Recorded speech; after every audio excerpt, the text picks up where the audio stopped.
The way you speak shapes the way people see you. Every word you say has power. But most people don't realize that communication is more than just talking. It's about being understood, respected, and remembered. This video will show you how to speak smart, master the psychology behind every conversation, and leave a lasting impact on anyone you engage with. You'll learn practical techniques to clarify your message, use pauses, ask thoughtful questions, and guide conversations with confidence. By the end, you'll know how to communicate with clarity, influence, and presence in every interaction. Chapter 1. Speak with clarity to avoid confusion and misinterpretation. I want you to imagine this. You're speaking to someone, maybe a colleague, maybe a friend, maybe a complete stranger.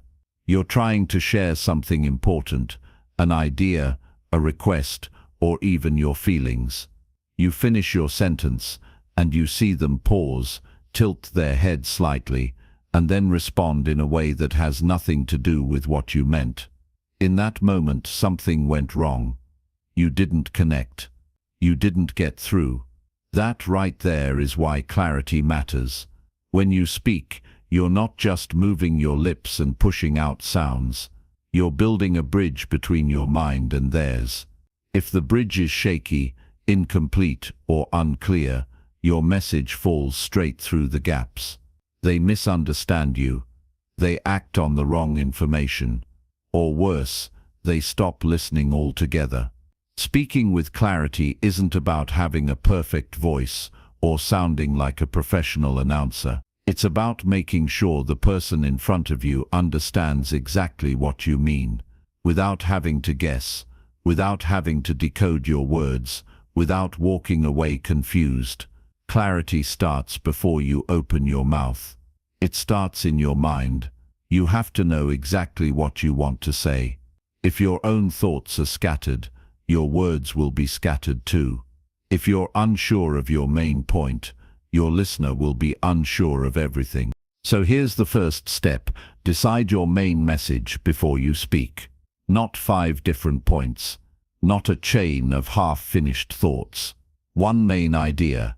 Ask yourself, if they only remember one thing from what I say, what should it be? Once you have that, every sentence you speak should support it. Now, when you speak, the words you choose matter. People often think using bigger words makes them sound smarter. But speaking smart isn't about showing off your vocabulary. It's about making sure your listener understands instantly. The smartest people I've met use simple, direct language. They make it impossible to misunderstand them. If you can explain your point in short, clear sentences, you will be remembered. Long, winding sentences full of unnecessary words drain attention. The listener gets lost. Their mind starts to wander, and by the time you reach the end, they've already forgotten the beginning. Here's something powerful to remember. Clarity is kindness.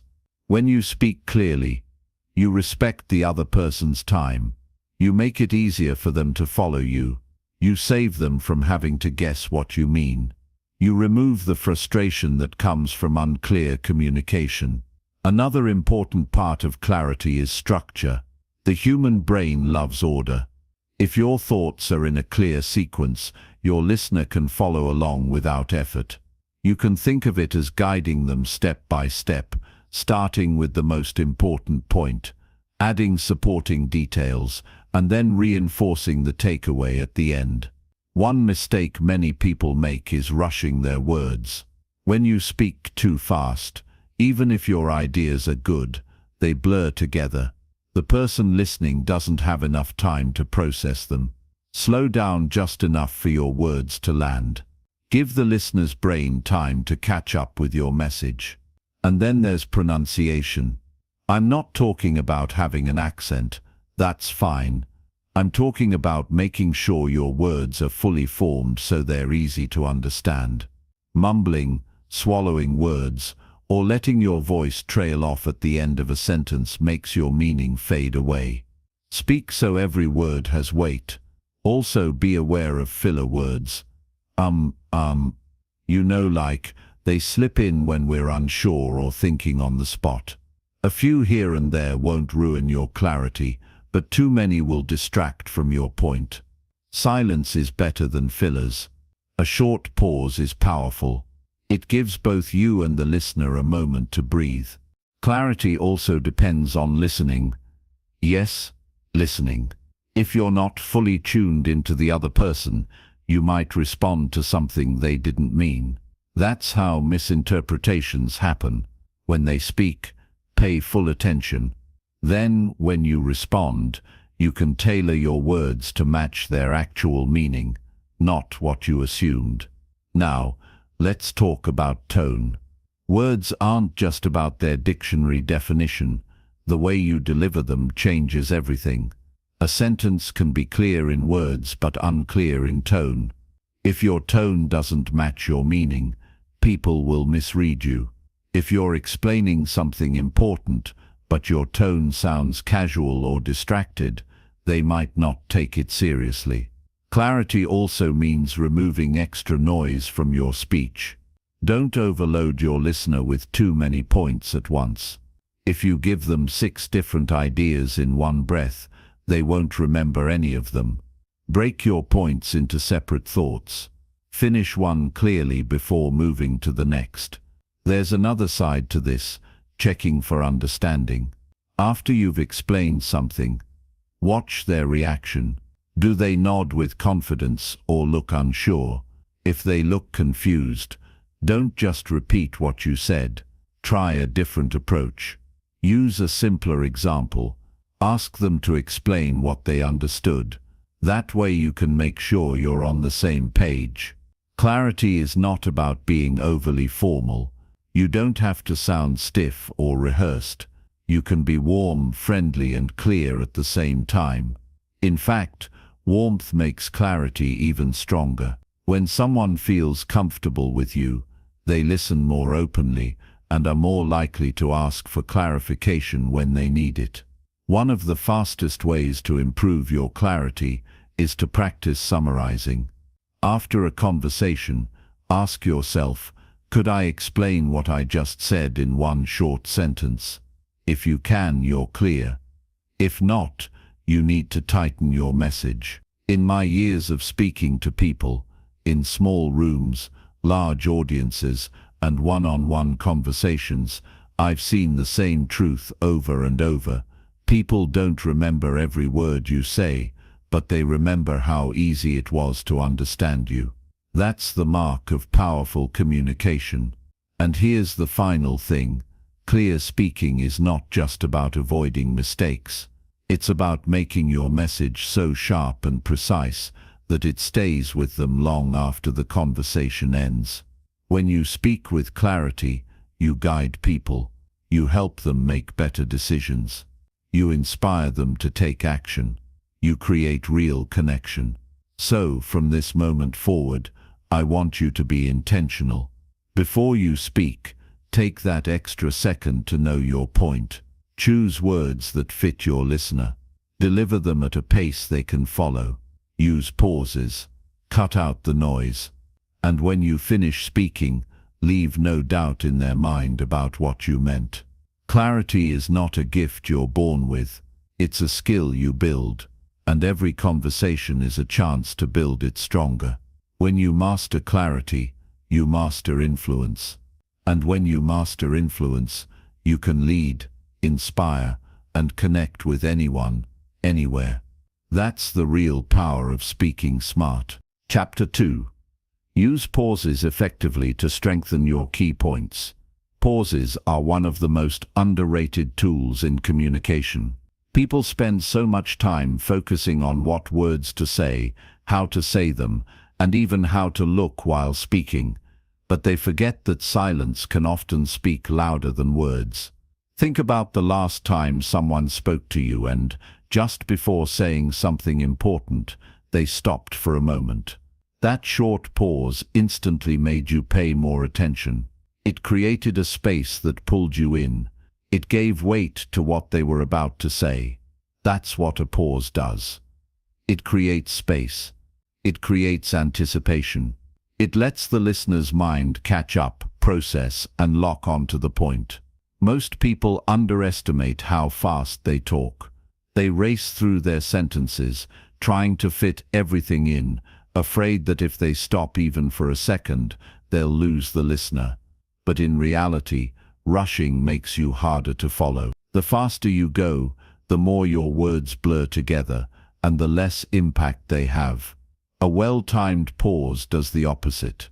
It slows the pace down just enough for each point to land fully. It gives your listener a chance to think about what you've just said. And when you follow a pause with something important, it grabs their attention like nothing else. Pauses aren't just about slowing down, they're about directing focus. When you pause right before your key point, you tell the listener, without saying a word, that this next part matters. And when you pause right after your key point, you give it space to sink in. If you've ever listened to a great leader, teacher, or speaker, you'll notice this pattern. They don't fill every second with sound. They allow the room to breathe. They use silence to make their message stronger. Here's the truth in communication. Silence is not empty. Silence is active. It's doing work for you. It's guiding the listener's attention. It's helping them remember what you said. Now, using pauses effectively isn't about stopping randomly. It's about being intentional. You need to know exactly when and where to pause. There are 3 powerful moments to use a pause. 1. Before a key point. This builds anticipation. It tells your listener something valuable is about to come. 2. After a key point. This gives your listener a moment to reflect and absorb the message. 3. During a complex idea. This breaks your thought into smaller, digestible parts, so it's easier to follow. Let's break these down. When you pause before a key point, you create a natural suspense. The listener leans in, maybe not physically, but mentally. They're ready to hear what's next. For example, if you're in a meeting and you say, "There's one thing that will decide whether this project succeeds or fails," and then you pause, everyone in that room is waiting for your next words. The pause made your point matter more before you even spoke it. When you pause after a key point, you give it room to breathe. Imagine you say, "If you want people to trust you, you must keep your word." And then you stop. The pause makes the weight of that statement settle in. It's not lost in the rush of the next sentence. And when you pause during a complex idea, you make it easier to understand. Instead of delivering a long chain of thoughts in one breath, you break it into smaller, clear pieces. Each piece gets its own moment, making the whole message more digestible. Now, I know what some people worry about. If I pause too much, won't it sound awkward? That only happens if the pause feels like you've lost your place or forgotten your words. But if your pause feels deliberate, confident, and natural, it will never sound awkward. In fact, it will make you sound more in control. A good pause feels like part of the rhythm of your speaking, and rhythm matters. Just like music has beats and rests, good speaking has words and pauses. Without the rests, music feels rushed and messy. Without pauses, speaking feels overwhelming and tiring to listen to. The length of your pause matters too. A short pause, about 1 second, is great for breaking up thoughts. A medium pause, 2 to 3 seconds, works well before or after an important statement. A longer pause, 4 seconds or more, should be used rarely, but it can be powerful when you want to signal something truly serious or give the listener space to think deeply. Another benefit of pausing is that it gives you time to think. Many people fill silence with filler words like and you know, or like because they're afraid of dead air. But if you replace those fillers with a deliberate pause, You look composed and confident. Your listener sees someone who is in control of the conversation. Pauses also help you manage your tone and pacing. When you pause, you reset your voice. You can adjust your tone for the next part of your message. This keeps your speaking dynamic and engaging, instead of flat and monotone. If you want to practice using pauses, try this simple exercise. Read a short paragraph out loud, but insert a 1-second pause at every comma and a 2-second pause at every period. At first, it will feel slower than normal, but you'll notice that your words sound clearer and the listener has more time to absorb them. You can also practice in real conversations. The next time you're telling a story, pause right before the most important detail. Notice how the other person reacts. They'll naturally become more engaged, more focused, and when you pause after making a point, watch how they take a second to process it instead of instantly replying. The more you use pauses intentionally, the more you'll realize that they're not empty spaces, they're part of your message. Without them, your words lose some of their impact. With them, your words gain power. There's also an emotional side to pauses. When you pause, you give the conversation space for emotion to settle in. If you're speaking about something heartfelt, a pause can allow the listener to feel it instead of rushing past it. If you're making a serious point, a pause can give it the weight it deserves. One of the most powerful uses of pauses I've seen was in a leadership meeting. A manager was addressing a serious problem, and after explaining the situation, he simply stopped speaking for a few seconds and looked around the room. That silence hit harder than any words could have. Everyone felt the weight of the moment, and when he spoke again, every ear was tuned in. That's the kind of influence a pause can give you. But remember, pauses work best when they're balanced. Too many pauses in the wrong places can make your speech feel choppy. Too few, and your words lose rhythm and impact. The key is to place them where they naturally fit, where they enhance understanding, not interrupt it. When you master pauses, you take control of the pace of the conversation. You control when the listener leans in, when they think, and when they feel. You make your points land harder, and you make your words stay longer in their mind. Speaking smart isn't just about what you say, it's about how you say it. And pauses are one of the clearest signs of a speaker who knows exactly what they're doing. So the next time you speak, don't be afraid of silence. Use it. Let it work for you.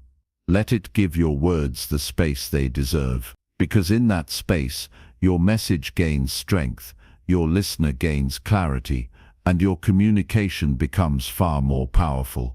Chapter 3. Maintain steady eye contact to build trust and presence.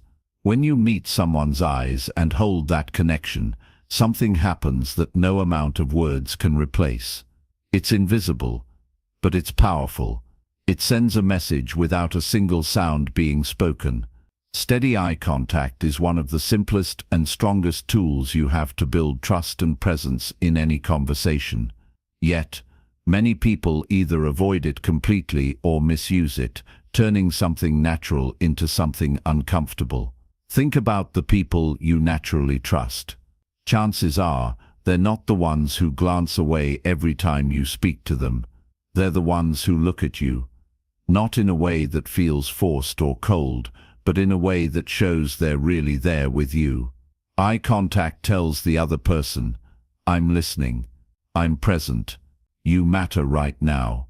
Without it, your words lose weight. Even if you say all the right things, the lack of connection through your eyes can make you seem distracted, disinterested, or even dishonest. When I say steady eye contact, I don't mean staring without blinking or making the other person feel trapped. That's not presence, that's intimidation. True presence through eye contact is warm, consistent, and human. There's a balance to it. If your gaze is too quick, you come across as nervous or unsure. If it's too intense, you create tension instead of trust. But if it's steady, natural, and paired with genuine attention, it becomes one of the strongest non-verbal signals you can send. Why does eye contact matter so much? It's because humans read faces for signals of trust. Your words go through their ears, but your eyes tell them whether those words are backed by sincerity. If your eyes match your words, people believe you. If they don't, doubt creeps in, even if they can't explain why. Maintaining steady eye contact also makes you more memorable. People remember faces that engaged them. When you speak to a group, the people you connect with visually will walk away remembering that you made them feel included. And in one-on-one conversations, eye contact makes the other person feel valued. Here's the first step to improving it. Be fully present. You can't fake eye contact well if your mind is somewhere else. When you're genuinely listening or speaking from a place of focus, your eyes naturally find the other person and stay there. Presence isn't just about looking, it's about being mentally in the moment with them. Second, keep it comfortable. In most cultures, holding eye contact for about 3 to 5 seconds at a time feels natural. Then, you can glance briefly away before reconnecting. That rhythm shows attention without making the other person feel pinned down. When you're speaking, let your eyes move between the listener's eyes and occasionally to their face or hands. This keeps things natural. When you're listening, focus on their eyes long enough to show genuine attention, then glance away for a moment before returning. If you're speaking to a group, shift your gaze between people. Don't just lock on one person. Include different listeners so everyone feels involved. That's how you build presence across the room. Eye contact also helps you read the other person better. A person's eyes reveal reactions before their words do: interest, doubt, agreement, or resistance. When you're connected visually, you can pick up on these signals and adjust your communication instantly. Now, if you feel nervous holding eye contact, it's usually because you're focusing on yourself, worrying about how you look, what they think of you, or whether you're doing it right. Shift your focus outward. Pay attention to their expression, their mood, their energy. The moment you make it about them instead of you, eye contact becomes easier. There's also a cultural side to consider. In some cultures, long eye contact is a sign of respect and engagement.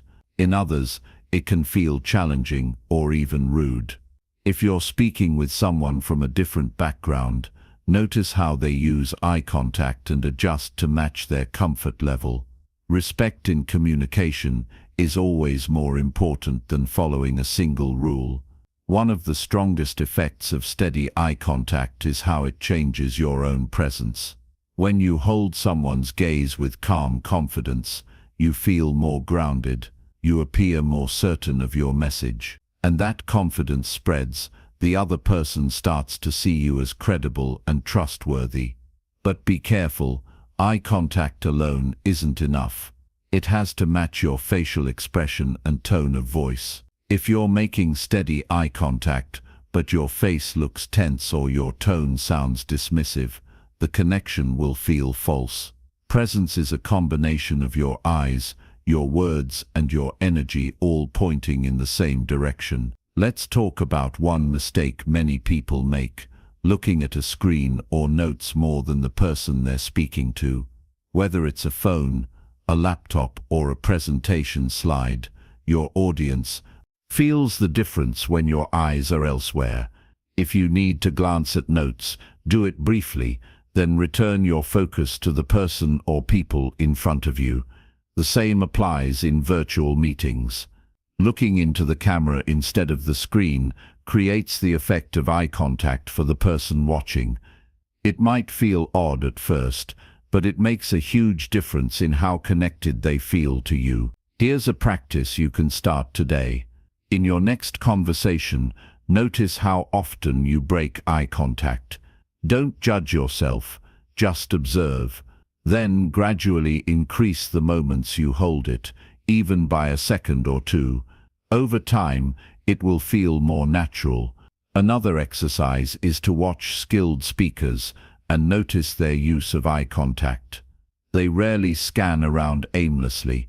They connect deliberately, and when they look at someone, they hold it just long enough for that person to feel seen before moving on. When you use steady eye contact well, you send 3 messages at once.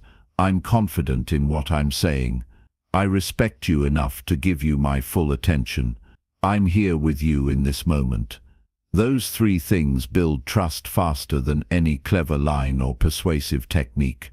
Eye contact is not just a communication skill, it's a human connection skill.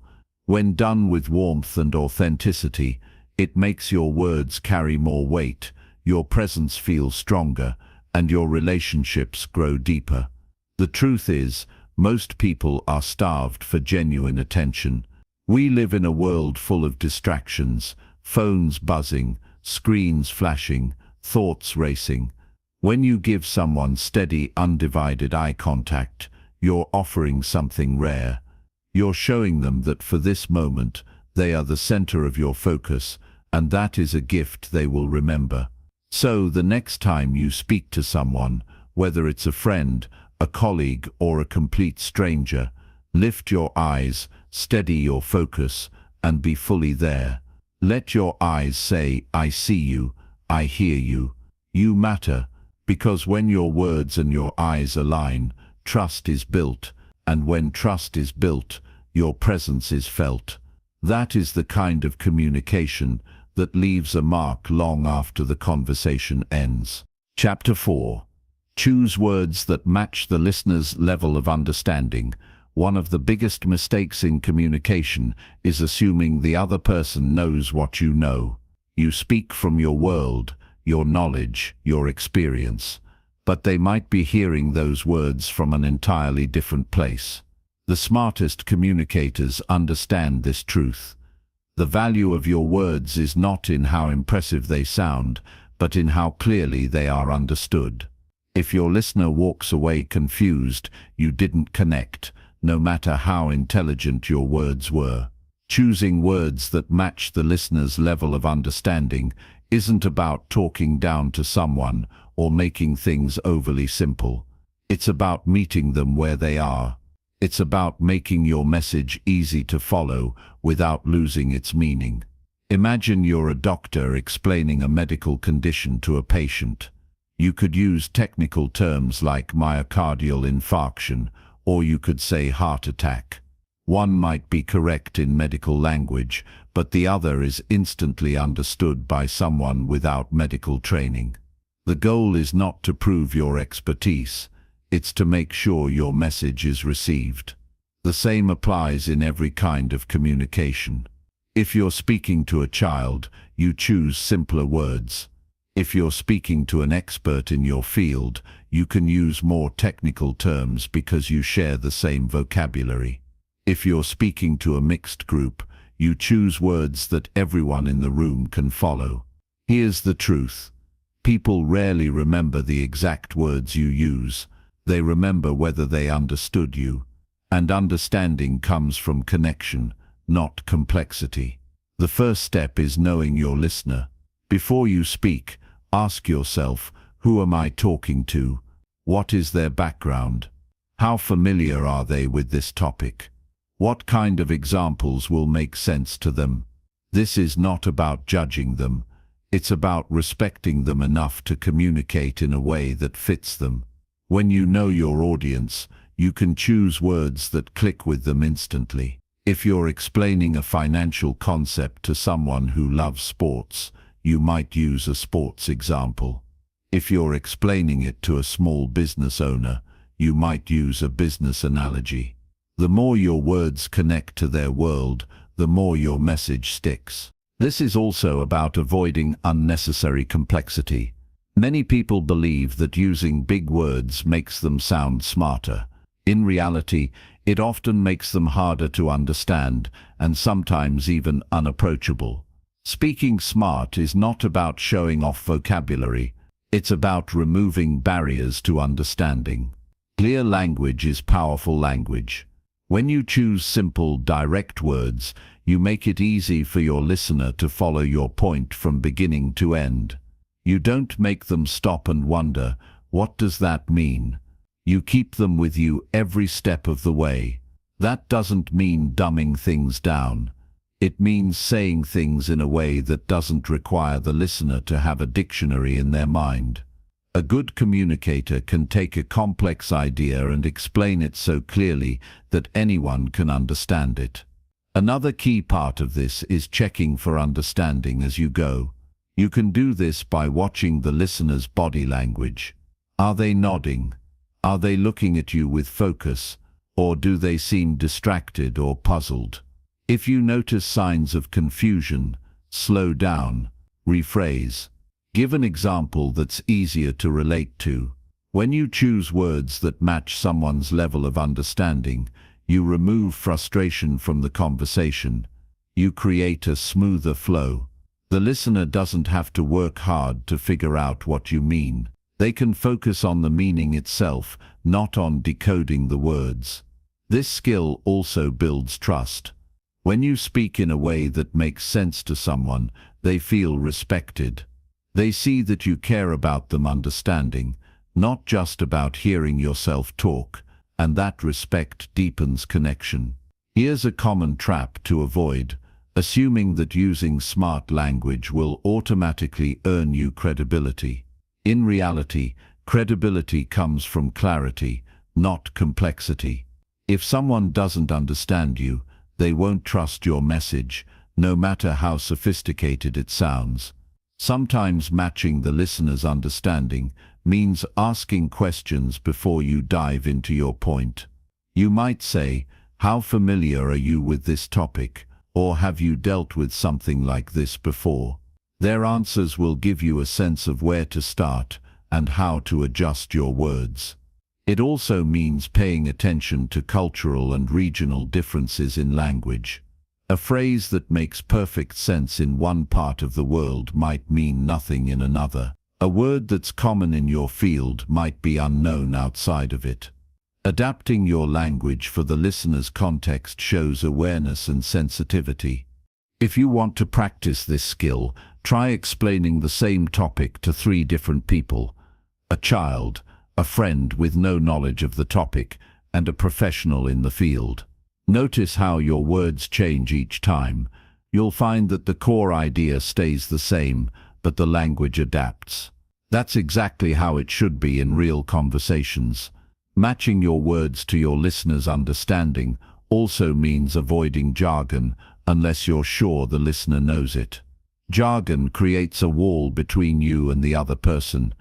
It says, "This is my world, and you don't fully belong here." Removing that wall opens the conversation and invites them in. Another benefit of this approach is that it makes your message more inclusive. When your words are easy for anyone to follow, you can connect with a wider range of people. That's especially important if you're speaking to diverse audiences where knowledge levels vary. And here's something important: the simpler your language, the harder it is to be misunderstood. Misunderstanding happens when people interpret words differently. The more direct and straightforward your words, the less room there is for confusion. If you want people to act on your words, to take your advice, follow your instructions, or believe your message, they have to understand you first. No action happens without understanding.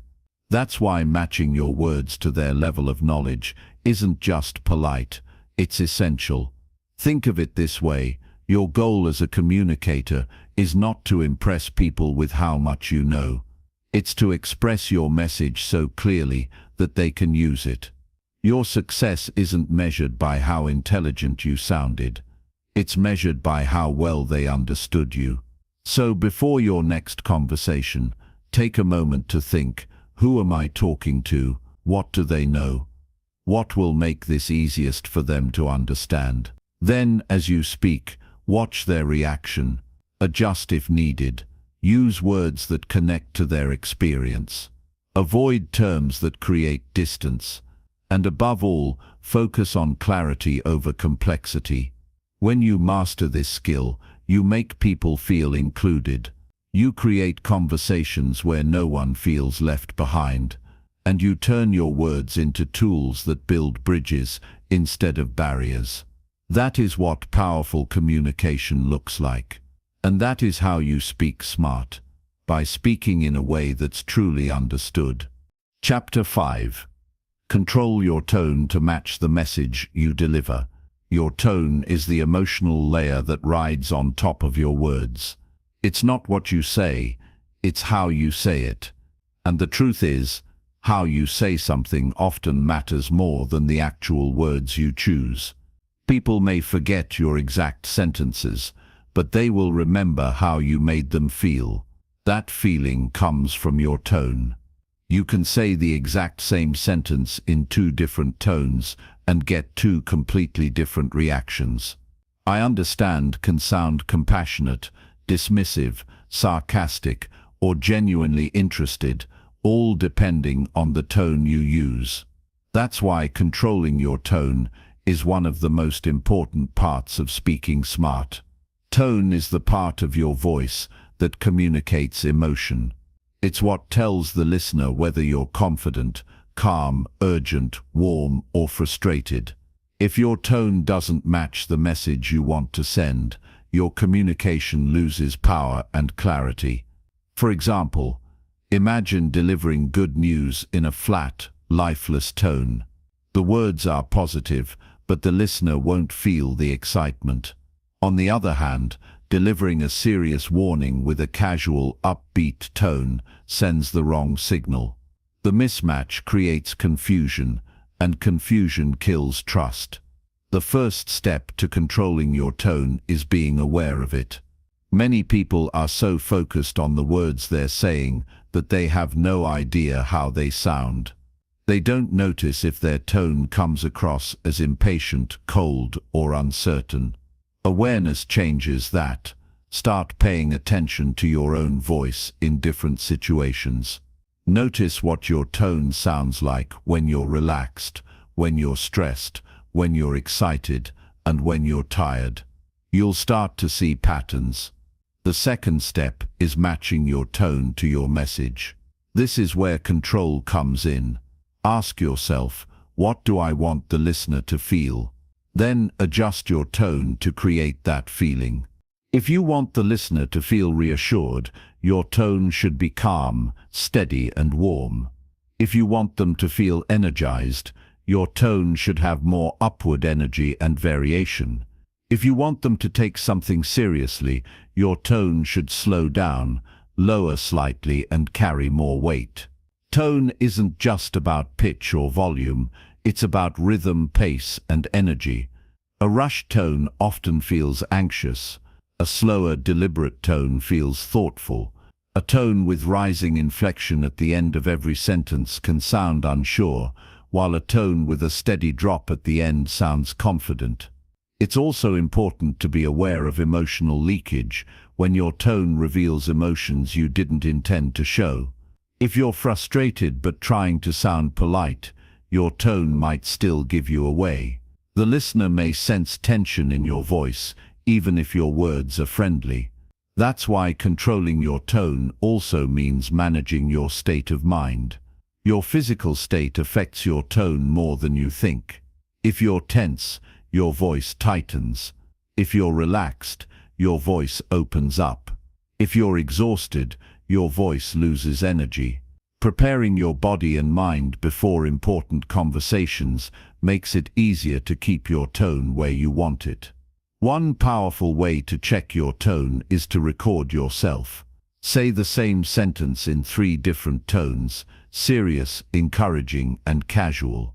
Play it back and notice the difference. You'll quickly realize that your tone can transform the meaning without changing a single word. Another key part of tone control is adaptability. You might start a conversation in one tone but need to shift it as the discussion changes. If you sense the other person is becoming defensive, you may need to soften your tone. If the conversation is losing energy, you may need to add enthusiasm. Being able to shift your tone in the moment is a mark of a skilled communicator. Tone also needs to be consistent with your body language and facial expressions. If your voice is warm, but your face looks cold or your posture is closed off, the listener gets mixed signals. People believe what they see and hear together, so make sure your tone and body language match. There's another side to tone: cultural and situational awareness. In some environments, a loud and animated tone is normal. In others, it might feel aggressive. Some cultures value direct, firm tones. Others value softer, more indirect tones. Knowing the expectations of your listener's environment will help you avoid misunderstandings. If you want to train your tone for better control, here are a few exercises. The pause and reset.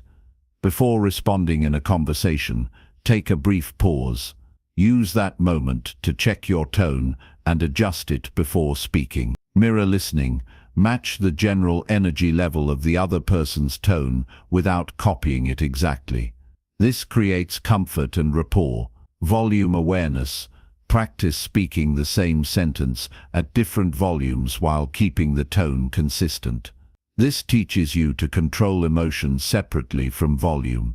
Emotion switch. Read the same line in two completely different emotions to see how much tone changes the impact. One of the most powerful uses of tone is in building trust. A warm, steady tone tells the listener you're open and honest. A sharp, hurried tone makes them feel you're impatient or irritated, even if your words say otherwise.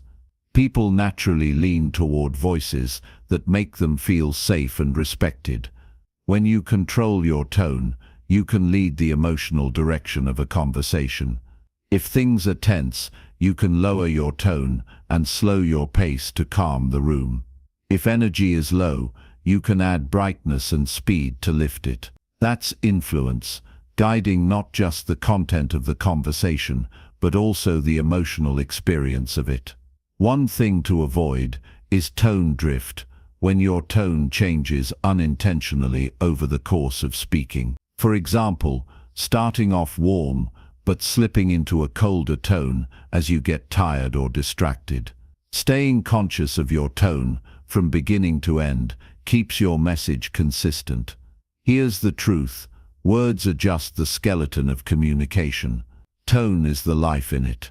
Without the right tone, even the most well-chosen words can fall flat.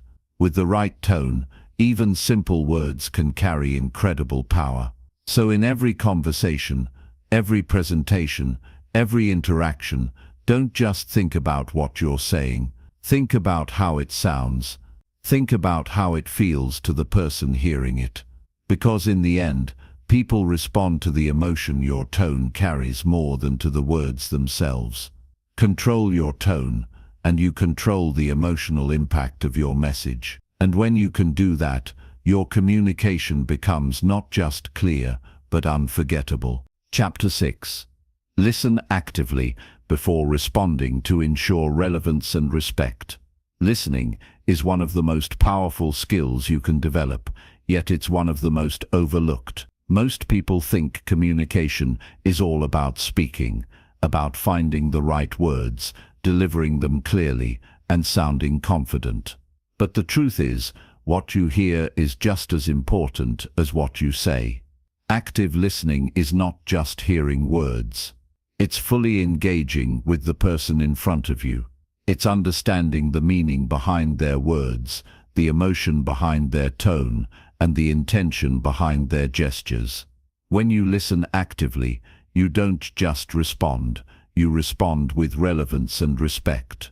Many people respond before they really listen. They hear a word or phrase and immediately start forming their answer, thinking about what they're going to say next. That split-second reaction can make your response miss the point entirely. It's not rude intentionally, it's just human nature. But active listening changes that, Active listening begins with focus. When someone is speaking, give them your full attention. That means putting away distractions like phones or computers and clearing your mind of other thoughts.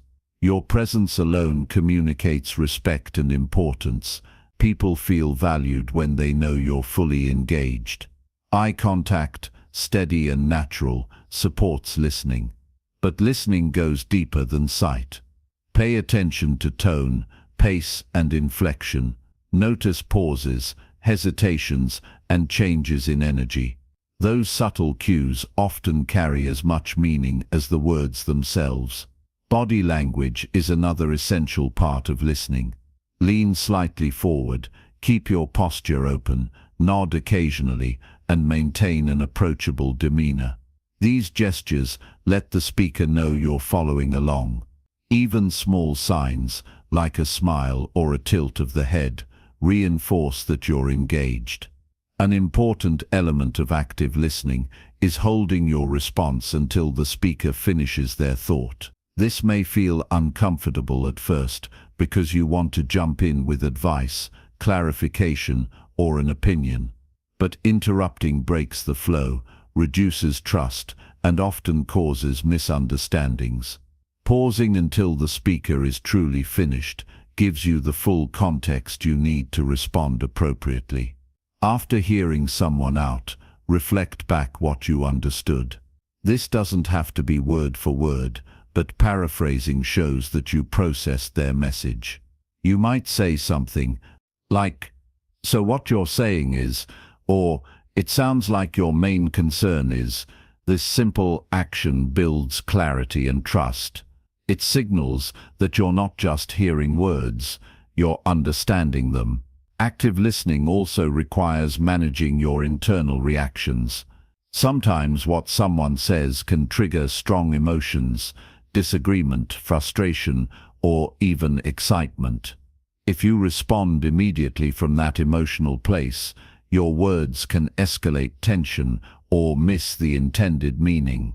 Recognizing your emotions and responding calmly ensures that your communication remains relevant and respectful. Questions play a big role in active listening. Thoughtful, clarifying questions show that you're following the conversation closely. But there's a subtle balance. You don't want to interrogate the speaker. Ask questions to deepen understanding, not to challenge or derail the discussion. For example, you might say, "Can you tell me more about that part?" Or "What do you mean when you say?" These questions demonstrate focus and curiosity, not judgment. Active listening also helps you avoid assumptions. When people assume they know what someone means, they filter their response through that assumption. This can lead to miscommunication or conflict. By fully listening, you gather accurate information and respond based on what was actually said, not what you think was said. Another key part of active listening is silence. Allowing brief pauses after the speaker finishes gives them space to add anything they forgot or clarify points. It also gives you time to process the message before responding. Silence isn't empty. It's a tool that strengthens understanding. The benefits of listening actively go beyond avoiding misunderstandings. When you listen fully, you create deeper connection. People feel seen, heard, and understood. They're more likely to trust you, share more openly, and engage meaningfully. Communication transforms from a simple exchange of information into a collaborative conversation. Active listening also improves the relevance of your responses. When you truly hear the full message, you can answer in a way that addresses the speaker's real needs, questions, or concerns. Your words become precise, on point, and impactful rather than generic or off-target. It also changes the energy of the conversation. Instead of two people talking past each other, it becomes a partnership. The dialogue flows, ideas develop naturally, and solutions emerge more quickly. Even disagreements are handled more respectfully when each person feels fully heard. Active listening requires practice. Start small. In your next conversation, consciously focus on listening more than speaking. Notice your tendencies to interrupt, mentally prepare your response, or drift into other thoughts. Catch yourself and redirect attention to the speaker. Notice the difference when you respond after fully listening. Your words are more precise. Your tone is calmer. Your message lands more effectively. The conversation feels smoother. The other person feels respected. Listening actively also builds credibility. People respect those who listen before responding because it shows thoughtfulness and consideration. It communicates that you value understanding over proving yourself, which is a mark of true intelligence and emotional maturity. Even in fast-paced environments, where quick responses seem necessary, listening first creates better results. A well-timed, relevant response is more effective than a rapid, half-formed reaction. It saves time, reduces conflict, and strengthens relationships. Active listening also works in written communication. Emails, messages, or comments can benefit when you take time to read carefully before replying. Respond with clarity and relevance instead of reacting impulsively. Thoughtful responses build trust even without face-to-face interaction. A practical approach is to summarize key points before responding. This ensures that you and the speaker are aligned and prevents misinterpretation. It also reinforces that you are engaged, attentive, and committed to understanding the message fully. Another benefit is that active listening reduces assumptions about intentions. When you listen, you're less likely to misread tone or meaning. Misunderstandings often arise from hearing words through personal bias or incomplete attention. Fully listening removes that risk. Active listening also strengthens emotional intelligence. When you understand both the content and the feeling behind the words, you can respond in a way that honors both. You can validate emotions, show empathy, and guide the conversation in a constructive direction. Finally, active listening makes you a better communicator overall.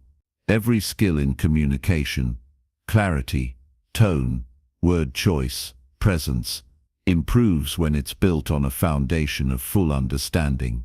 Speaking smart begins with listening smart.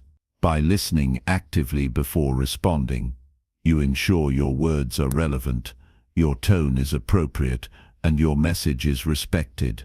You create connection, understanding, and impact. You transform ordinary conversations into meaningful exchanges. When you make active listening a habit, every conversation becomes an opportunity to connect, influence, and inspire. It's the core of powerful communication, and it starts with giving your full attention to the person in front of you. Chapter 7. Ask thoughtful questions to guide meaningful conversations forward. Questions are more powerful than most people realize. They are the tools that shape conversations, unlock insight, and guide discussions toward depth and clarity. Asking thoughtful questions doesn't just gather information, it creates connection. It shows respect. It demonstrates intelligence and curiosity, and it can transform a simple conversation into something meaningful.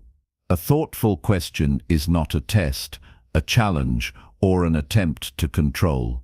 It's a bridge.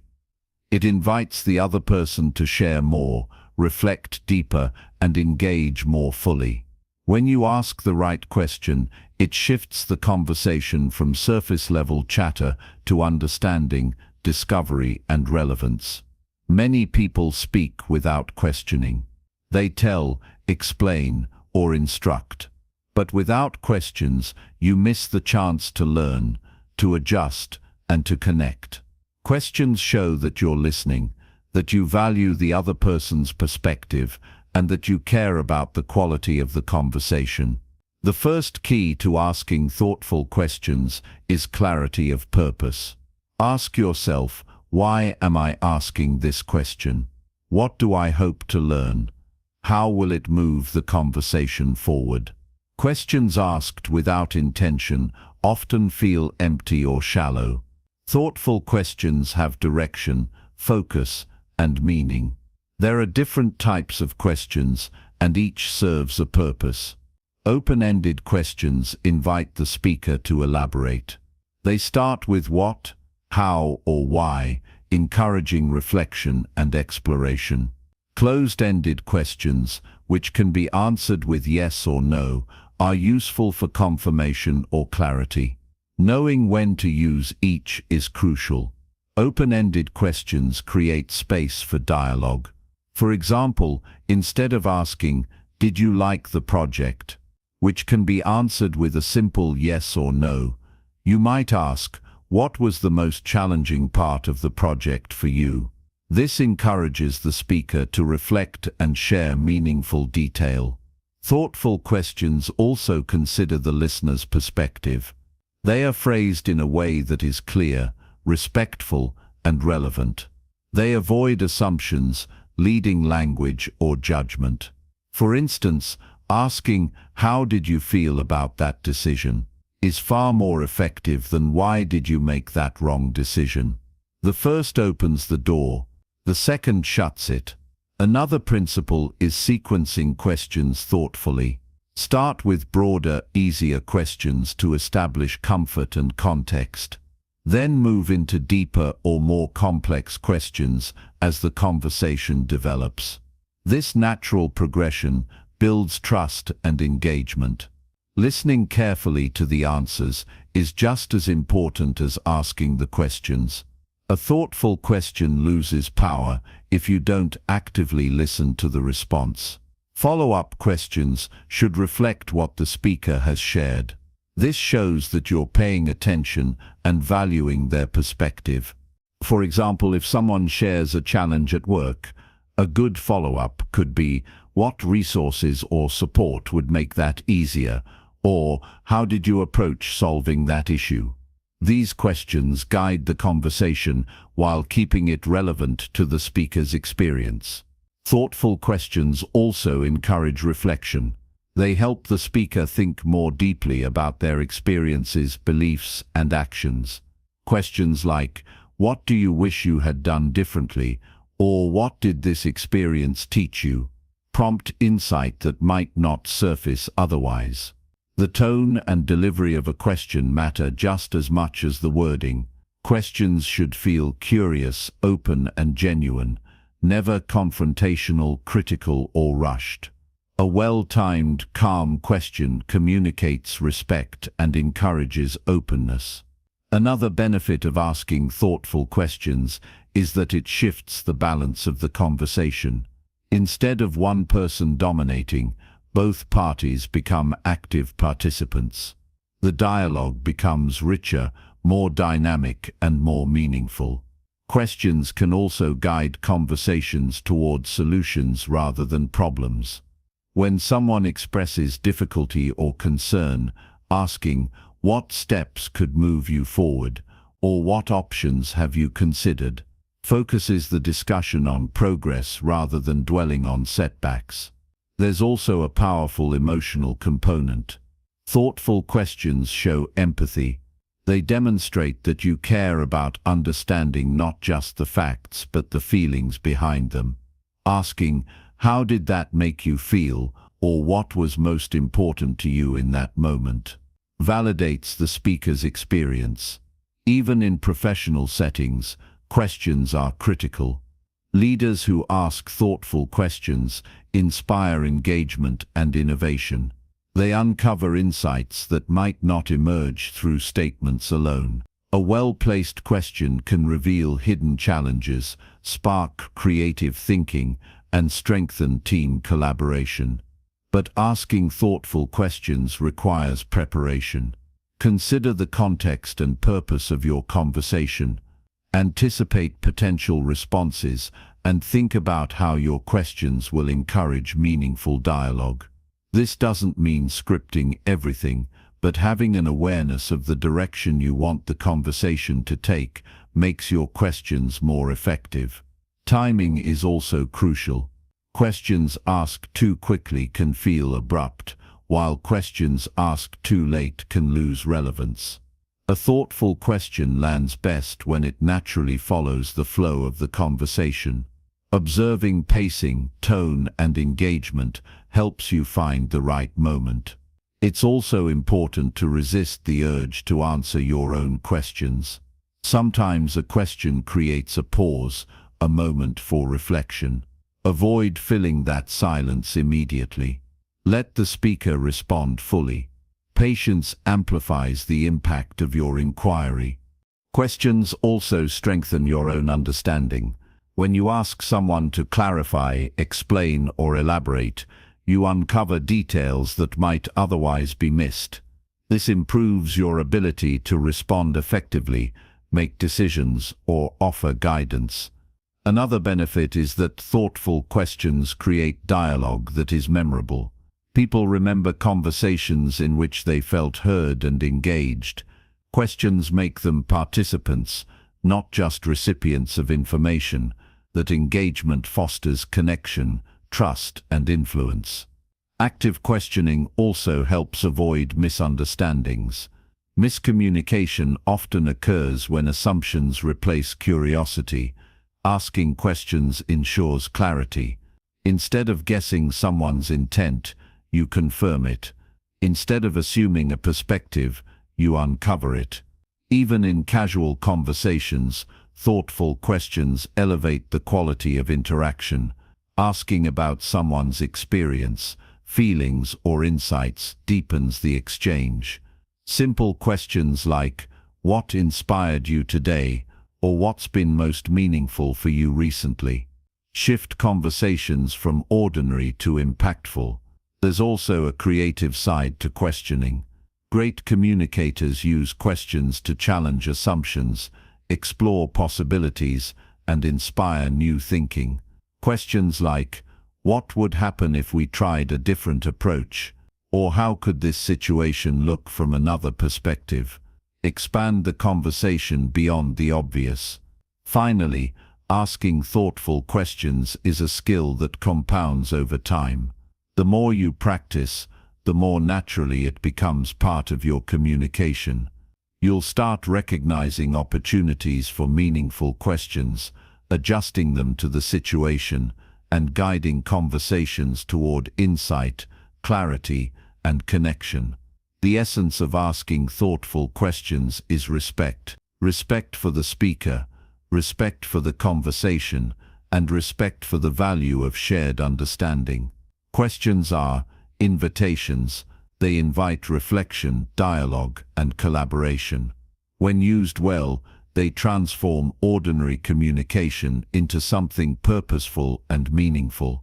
When you master the art of asking thoughtful questions, you control the flow of conversation without dominating it. You guide discussions toward insight without pushing or forcing. You create space for connection, understanding, and growth. The next time you speak, consider the questions you ask. Make them intentional. Make them relevant. Make them thoughtful. Watch how the conversation changes when the other person feels seen, understood, and invited to share more. That is the heart of meaningful communication, and that is the mark of someone who speaks smart. Chapter 8. Use examples and facts to make ideas more convincing. One of the simplest ways to make your ideas persuasive is to support them with examples and facts.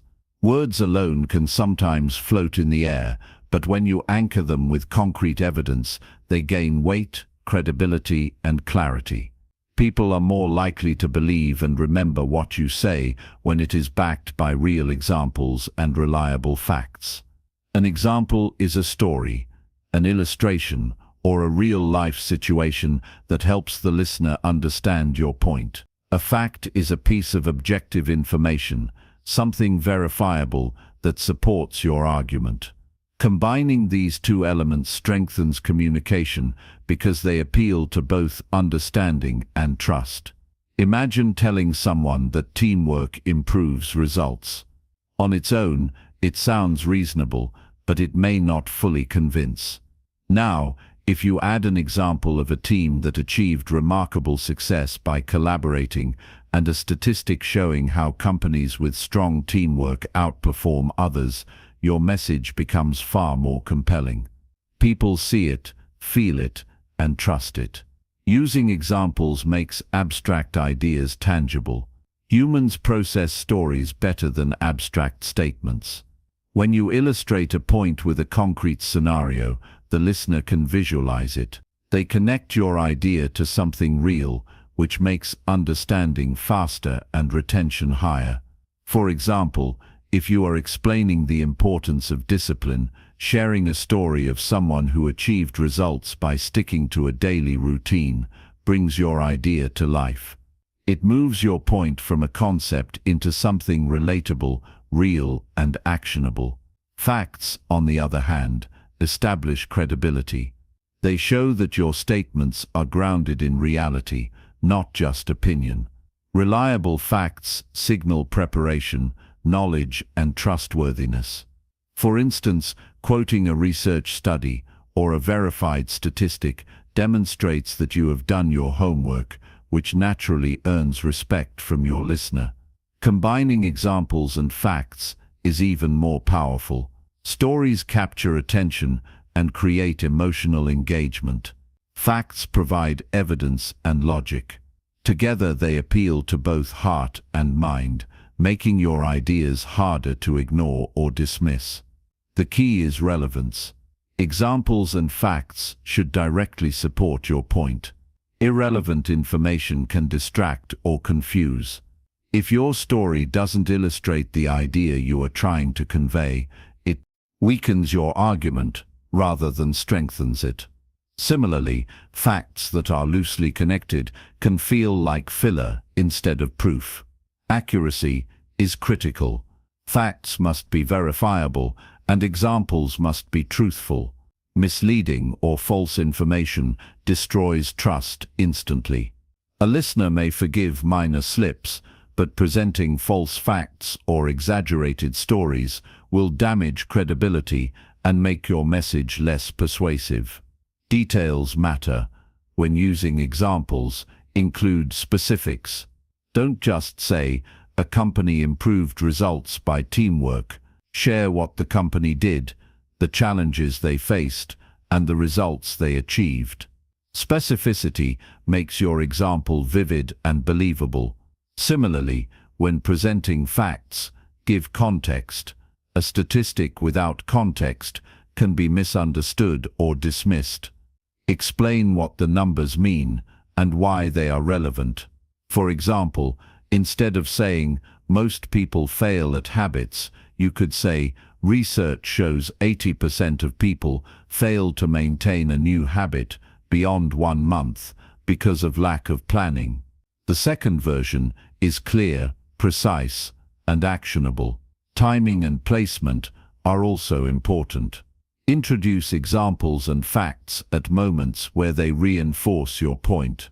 Too many examples or an overload of statistics can overwhelm the listener. Too few, and your message may seem unsupported.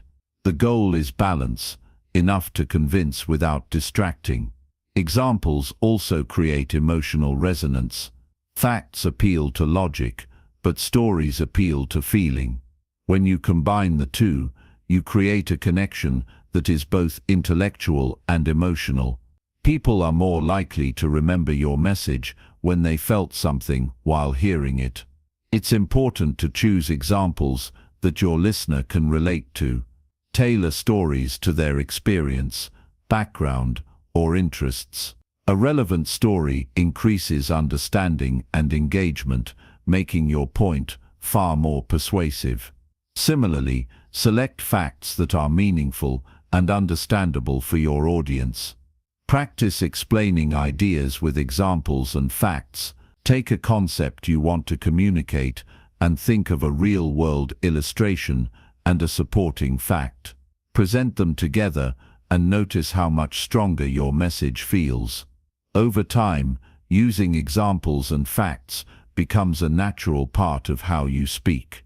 Another aspect is variety. Not every point needs a story or a statistic, but using both selectively increases impact. Some ideas may resonate more with emotion, some with logic. Being able to identify which approach suits the situation makes your communication more effective. Examples also simplify complex ideas. When a concept is difficult to grasp, a clear illustration can make it easy. People understand through analogy and demonstration. Even abstract theories become accessible when paired with a real-life case that mirrors the idea. Facts also support credibility in debates, presentations, and professional settings. They show preparation and reinforce authority. When you communicate with evidence, listeners are more likely to take your perspective seriously. Combining this with examples humanizes the information and makes it relatable. A useful strategy is to prepare a mental library of examples and facts for topics you frequently discuss. When you need to explain an idea, you can draw from this collection, matching the story or statistic to the audience and context. However, avoid overloading your listener with data. Too many facts in a row can feel like a lecture rather than a conversation. Spread them naturally, pairing each fact with a story or illustration to keep engagement high. Remember, examples and facts also make your communication memorable. People are more likely to recall stories and statistics than abstract claims. A vivid example or a surprising fact can anchor your message in their mind long after the conversation ends. Another key element is simplicity. Make your examples easy to understand and your facts clear. Avoid unnecessary complexity that can confuse the listener. A good example is direct, descriptive, and relevant. A good fact is precise, verifiable, and clearly explained. Finally, using examples and facts demonstrates respect for your audience's intelligence. It shows you've considered how to make your point understandable, meaningful, and credible.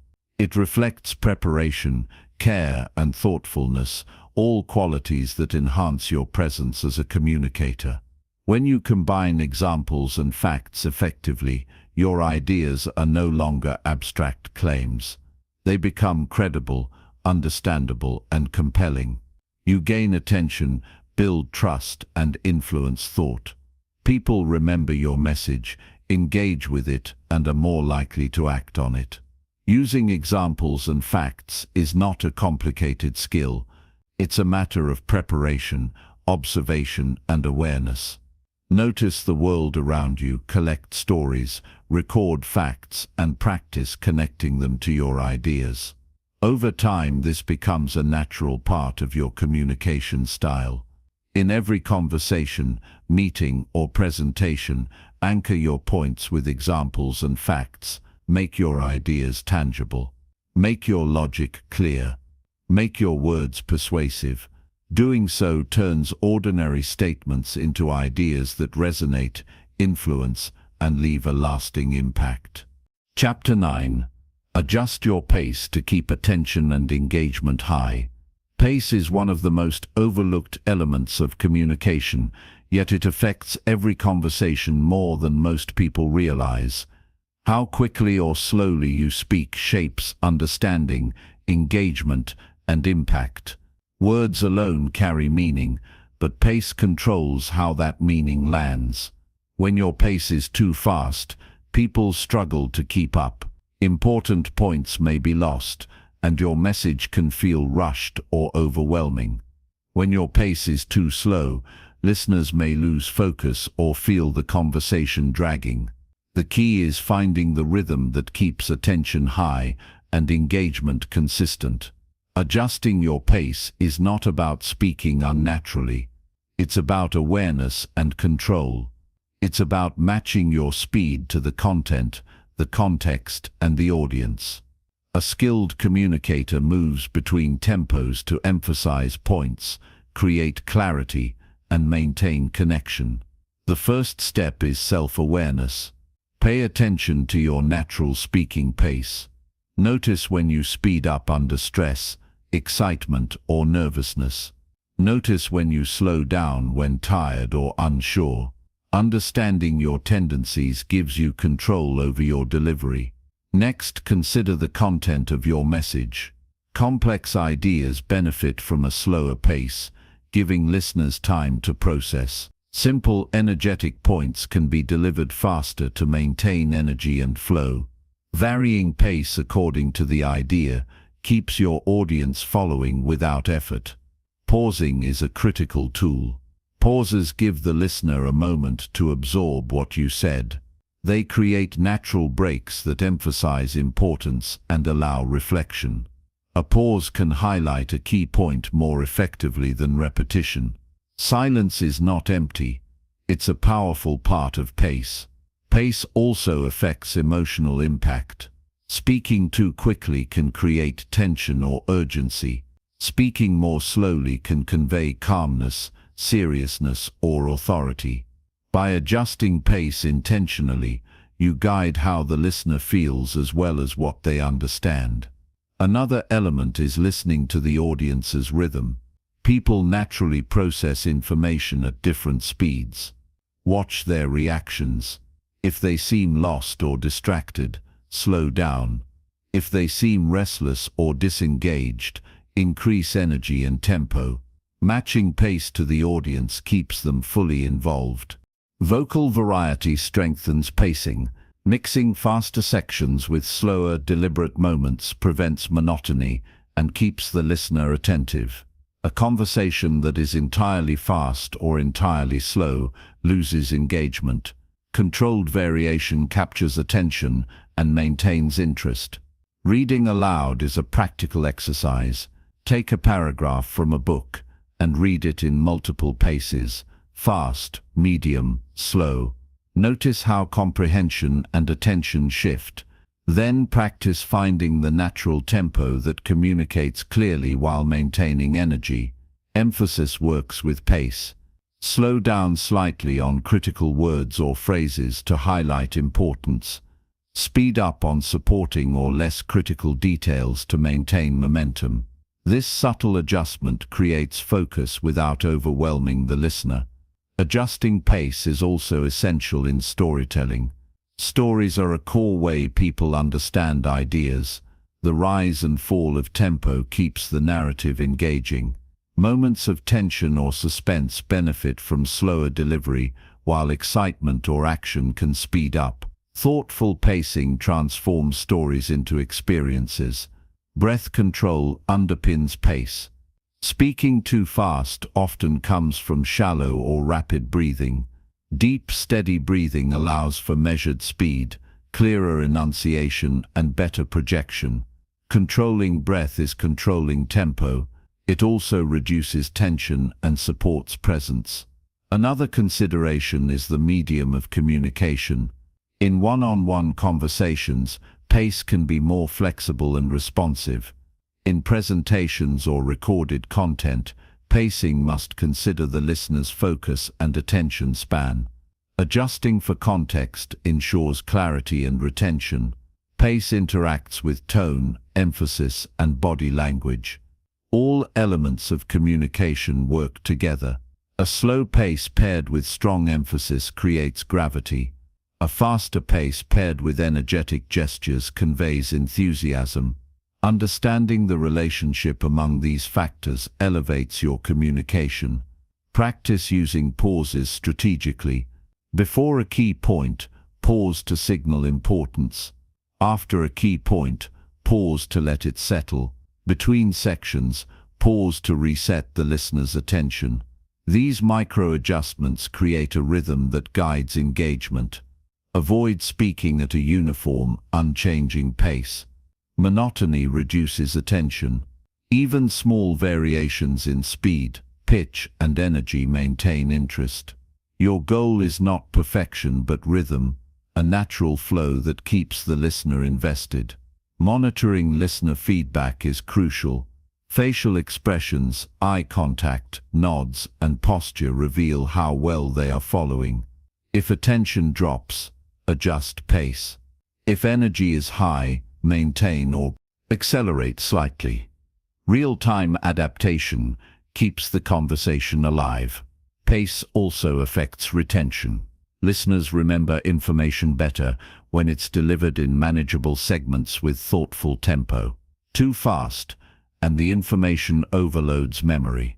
Too slow, and attention drifts. Effective pacing ensures your ideas are understood and retained. Even in written communication, pace matters indirectly. Sentences of varying length, paragraph breaks, and punctuation create rhythm and flow. Readers can process ideas more effectively when the pace of text is clear and engaging. Practice makes adjustment intuitive. Record yourself speaking on a topic for a few minutes. Listen critically. Identify where pace is too fast, too slow, or flat. Adjust and repeat. Over time, finding the natural, effective tempo becomes second nature. Another strategy is to visualize the listener's understanding. Imagine them processing each sentence. Adjust speed to ensure they can absorb and reflect.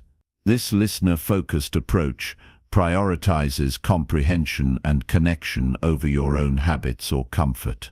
Adjusting pace is also about energy management. High-energy sections can increase attention, while slower sections allow the audience to process key points.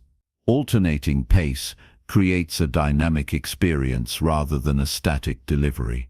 Finally, intentional pacing signals professionalism and thoughtfulness.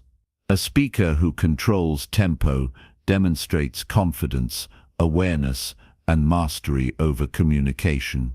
Listeners naturally respond positively to someone who speaks with measured attention to pacing. In every conversation, presentation, or recording, consider pace as a tool, not a given.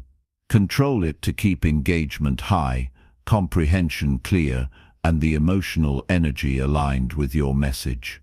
When your pace matches the listener's needs and your content's demands, every word lands with power and clarity. Chapter 10. End conversations with a clear and memorable takeaway. Ending a conversation may seem simple, but how you close determines how your message is remembered. Conversations don't truly conclude with silence, they conclude with impact. The final words, the last impression, and the takeaway shape how the listener recalls the entire interaction. A conversation without a clear takeaway risks fading into forgetfulness, even if the discussion was meaningful. A clear takeaway gives your listener something tangible to hold on to. It's the point, the lesson, or the insight that summarizes the essence of what was shared.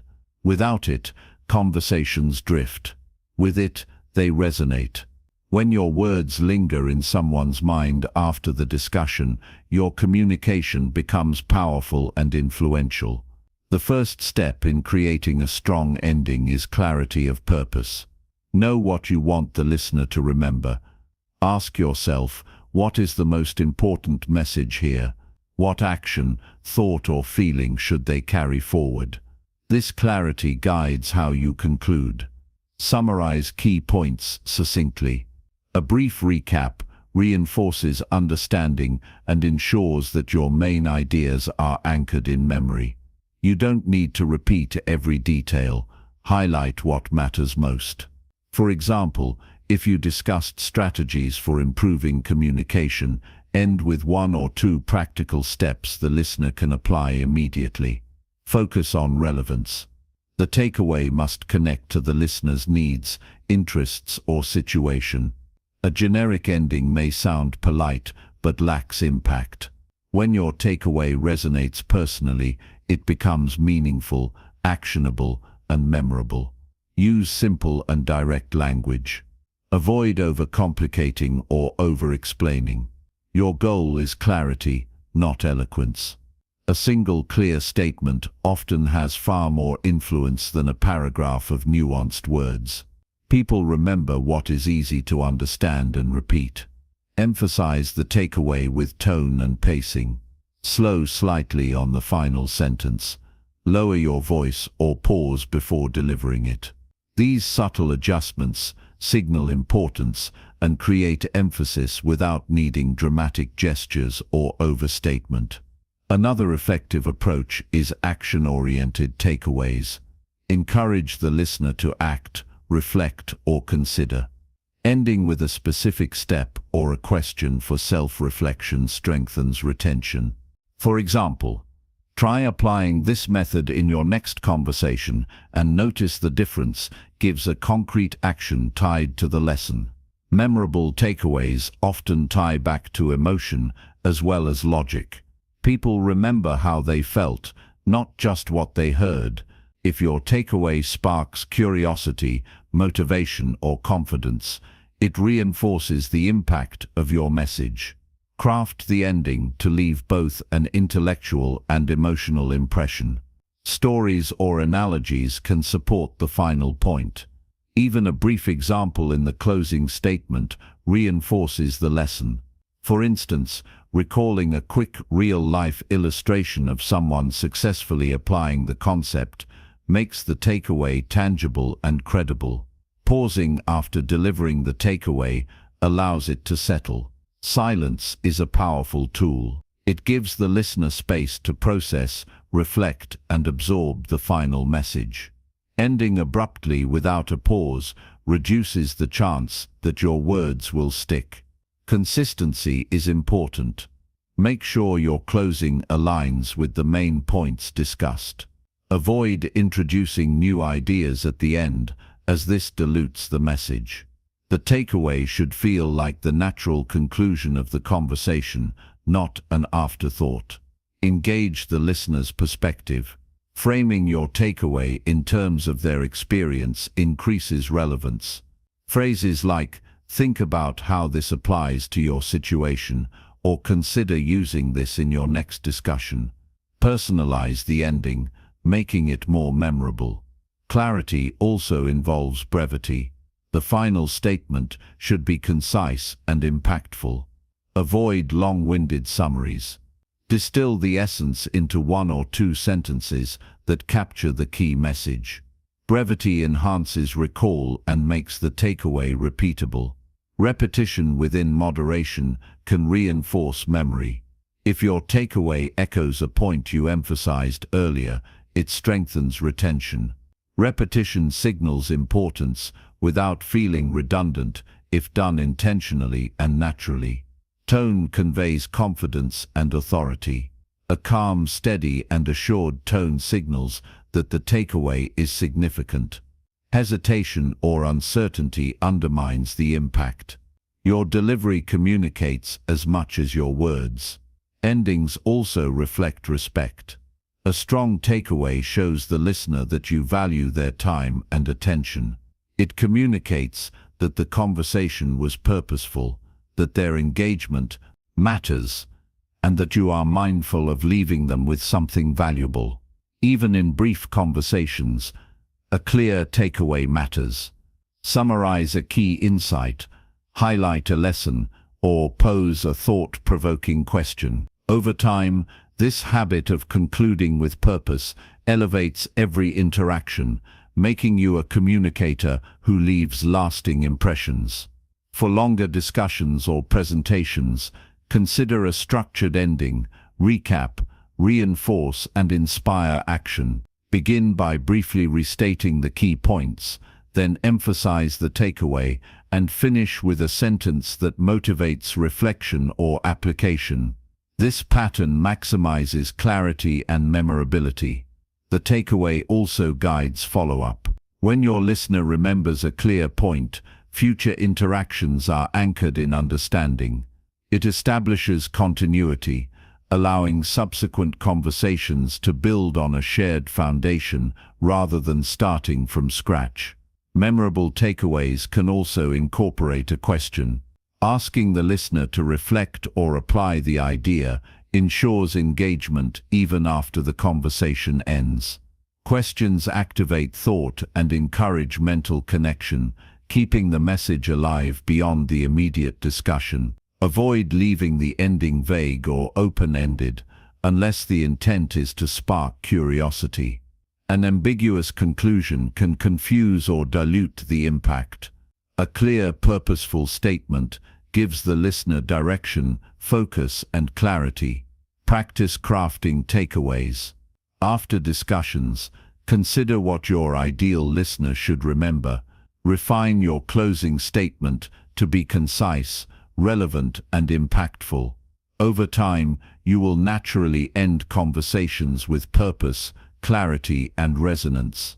A strong takeaway leaves the listener with confidence. They understand the point, recognize its relevance, and know how to apply it. This transforms ordinary communication into meaningful influence. Finally, consider tone, pacing, clarity, relevance, brevity, and emotional impact together. The best takeaways combine these elements seamlessly. When delivered intentionally, your closing words shape how the listener perceives, remembers, and applies the conversation. Concluding every interaction with a clear and memorable takeaway makes your communication not only smart but powerful. It ensures your ideas stick, your presence resonates, and your impact lasts. Mastering this habit transforms conversations from fleeting exchanges into meaningful, lasting influence.